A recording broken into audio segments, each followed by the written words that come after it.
ఇప్పుడు స్నేక్ బయట అయిన తర్వాత అంటే పాము రక్త పింజర పాము కరిచిన తర్వాత నేను ఇప్పుడు 4 పాము పడుతున్నాను అనమాట. అంతకుముందు మా కెమెరామెన్ లేడు. మా కెమెరామెన్ లేని వల్ల నేను ఓన్లీ రిస్క్ చేసినాను అంతే. ఈ రోజు మా కెమెరామెన్ వచ్చిండు, రిస్క్ చేయడం జరుగుతుంది. నేనైతే సేఫ్ గా ఉన్నాను ఫ్రెండ్స్. నమస్తే, అస్సలాముఅలైకుం everyone. Welcome to Akbar Aziz snake catcher YouTube ఛానల్లోకి మీ స్వాగతం ఫ్రెండ్స్. మాది కర్నూలు జిల్లా గొనేల మండలం. అయితే గొనేల మండలం నుంచి గుడూరు మండలం అన్న. ఈ ఏరియా పేరేం పేరునా?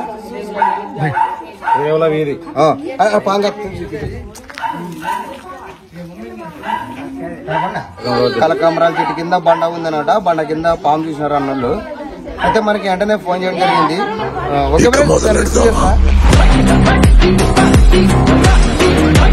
ఓకే కదా, బండ కింద ఏమైనా కొడుకు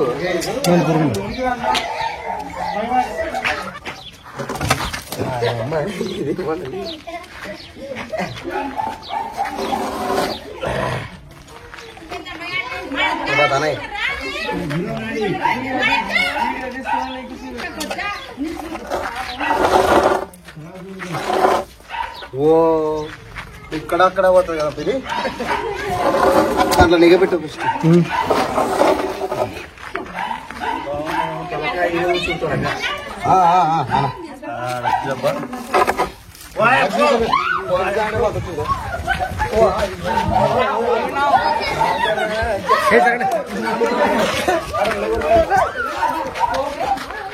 దుర్మన్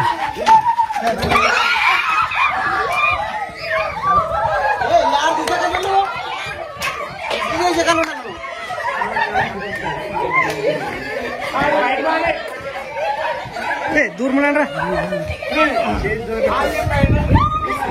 अक्का अक्का अक्का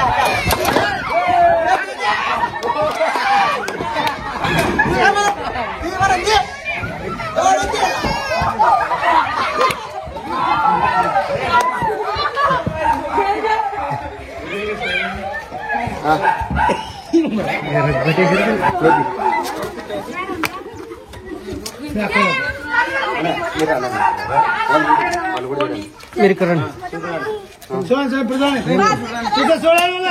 చూడండి ఏం కాదు కనాలని చెప్పి వినండి మీరు.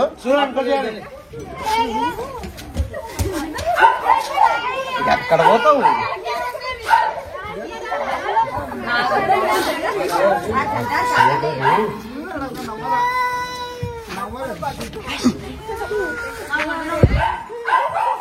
ఆ కుక్కారి పేరు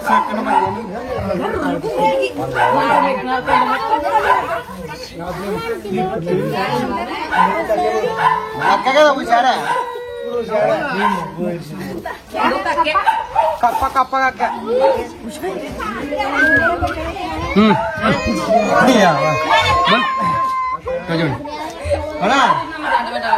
బాగానేనక్క. ఇప్పుడు ఈ విషపూరితమైన పాము ఉంది కదా, ఈ పాము కరిస్తే 2 కాట్లు పడతాయి. అది బాగా గుర్తుపెట్టుకున్నాను.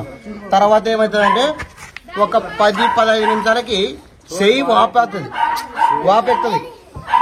వాపెక్కినాక ఏమవుతుందంటే మనం టెన్షన్ పడకూడదు. నేను టెన్షన్ పడిన ఏమవుతుందంటే రక్తము స్పీడ్ ఆడుతుంది, మన నరాలలో స్పీడ్ ఆడుతుంది. ఆ విషయం ఏమవుతుందంటే తొందరగా ఎక్కుతుంది.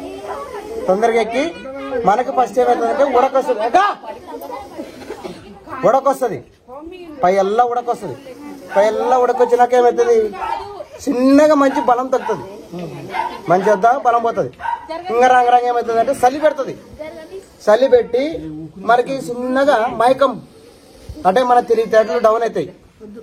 రక్తములో ఎక్కింటుంది కదా. అంటే ఈ పాము కరిస్తే మనకి ఏమవుతుందంటే నాడి వ్యవస్థ మీద అంటే ఇటు పాము మీద కొరికిందనుకో నాడికి ఎక్కుకుండా పోతుంది. ఎక్కుకుండా పోయి మన గుండెకి మన బ్రెయిన్కి ఎక్కి మంచి చనిపోతాడు అనమాట. ఇప్పుడు ఏముందంటే ఈ పాము కరిసిందని తెలిస్తే వాళ్ళు నాటు వేదం వేస్తారు, వీళ్ళు నాటు వేదం వేస్తారు, ఆ ఊర్లో నాటు వేదం వేస్తారు, ఈ ఊర్లో నాటు వేదం వేస్తారని అక్కడ ఇక్కడ పోకుండా నాలాగా నాకు ఇప్పుడు మన రక్త పింజర కరిస్తే ఏం చేసి నేనేం చేస్తే అమ్మడే వస్తే 50 నిమిషాల్లో నేను గవర్నమెంట్ హాస్పిటల్ పోతే 50 నిమిషాల్లో గవర్నమెంట్ హాస్పిటల్ పోయి నేను ట్రీట్మెంట్ ఎందుకొని నేను ప్రాణాలతో తిరిగి వస్తాయి. అదే నాటు వేదం అక్కడ ఇక్కడ పెట్టి నా ప్రాణాలు పోతున్నాయి అట్లా అనమాట. నాటు వేద్దాము అక్కడెక్కడ ఆ మధ్య నాటు వేద్దాం ఉండడు టయానికి వాళ్ళని పట్టించుకోకుండా డైరెక్ట్ మనం గవర్నమెంట్ హాస్పిటల్ పోతే మనం ప్రాణంతో తిరిగి వస్తాం. ఓకేనా అక్క? పాము కలిసిందని తెలిసి అక్కడ పోలా మనం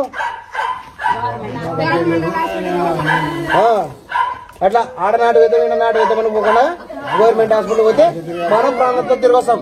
ఇంకోటి పాము తలలో రాళ్ళు ఉంటాయి అనుకుంటుంటారు చాలా మంది. ఇది నల్ల రాళ్ళు ఇప్పుడు నా ఉంగరం గుంజుడు ఇది నేను ఆన్లైన్ లో బుక్ చేసుకునింది రాయి 250 ఏమో. అది ఎండలు పెట్టి చేయించుకున్నా. ఇది ఏంటి ఇంకా స్టైల్ చేయించుకున్నా నేను అంతే. నల్ల రాళ్ళు ఉంటాయి, నాగమని ఉంటది, అవి ఉంటే మన దగ్గర ఉంటే మేలు, పాము కొరకదు అని ఆ మాటలు ఈ మాటలను మనం నమ్మకుండా ఇప్పుడు రాయి ఏం ఆపుతుందన్నా? ఇప్పుడు పాము కరిచిన అనుకో నాకు రాయి ఆపుతుందా? ఆపలేదు. మన ప్రాణాలు ఆపలేదు. మంత్రాలకి సింతకాలు రాలవన్నట్టు మనం వీళ్ళు మాట్లాడినా డైరెక్ట్ గవర్నమెంట్ హాస్పిటల్ అయితే మనం ప్రాణాలతో దిగొస్తాం. పాములు పగపడతాయి అని అంటుంటారు అన్నమాట. ఈ పామే కాదు ఏ పామైనా పగబట్టలేదు. ఎలా పగబట్టలేదంటే ఇప్పుడు పూర్ణి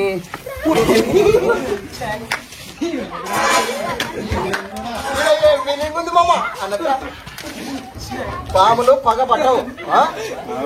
ఓకే ఫ్రెండ్స్, దీన్ని ఇప్పుడు బంధించడం జరుగుతుంది. దీన్ని సురక్షితమైన అడవి ప్రాంతంలో వదిలిపెట్టడం జరుగుతుంది. ఫ్రెండ్స్, మా పని మీకు నచ్చినట్టయితే మా వీడియో లైక్ చేయండి, మా ఛానల్ ని సబ్స్క్రైబ్ చేయడానికి బెల్ ఐకాన్ నొక్కండి. జై హింద్, జై భారత్.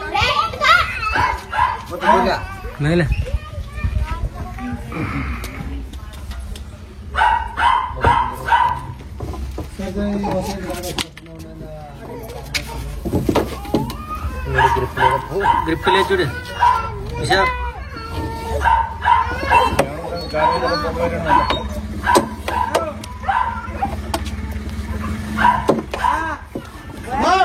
ఇచ్చే కాదు ముందే నిచ్చకు నేను కాలేదు.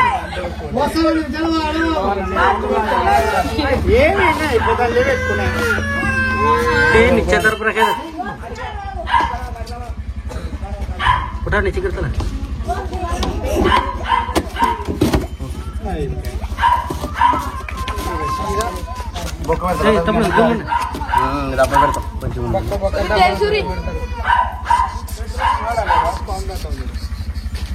ఓకే ఫ్రెండ్స్, ఇక్కడ గూడూరులోనే ఐవల వీధిలోనే మనం ఇండియన్ స్పెటికల్ వెనమస్ కోఆపరేషన్ ఎక్ని రిజిస్టర్ చేయడం జరిగింది.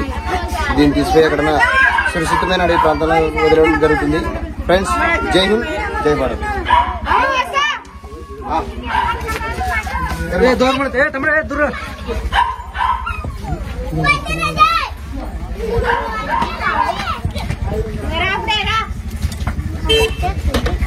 పోయినా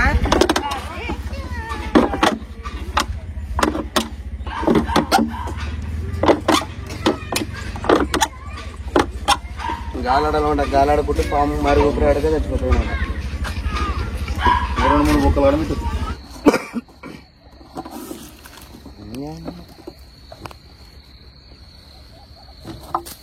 కడు.